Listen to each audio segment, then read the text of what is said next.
Fever వస్తే ఒక రకమైన టాబ్లెట్ వేస్తాం, క్యాన్సర్ వస్తే మరొక టాబ్లెట్ ఉంటుంది. ఇప్పుడు ఒకటే టాబ్లెట్ అన్ని రోగాలకు పనిచేయదండి. రకరకాల టాబ్లెట్స్ రకరకాల వ్యాధులకు ఉపయోగపడతాయండి. ఒక పాలు మాత్రమే పూర్తిగా కూడా మన అనారోగ్యాన్ని తీసేయలేదు.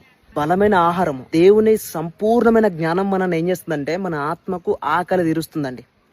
పూర్తిగా బైబిల్లో ఎన్నో సంగతులు దాచబడి ఉన్నాయి.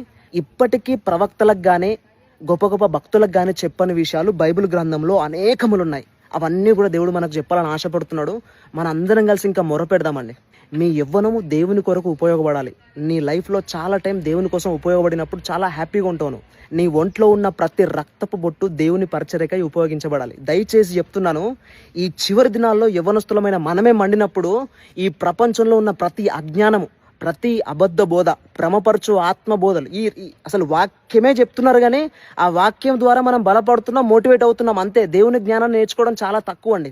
ఎప్పుడైతే దేవుని జ్ఞానం మనం నేర్చుకోవడం స్టార్ట్ చేస్తామో మనకు సర్వం ఈ భూమి మీద కోల్పోయినా పర్లేదు, కానీ దేవుని జ్ఞానం మనం ఏం చేస్తుందంటే పరలోకంలో అధిక స్థానంలో నిలబెడుతుంది, తల స్థానంలో నిలబెడుతుంది.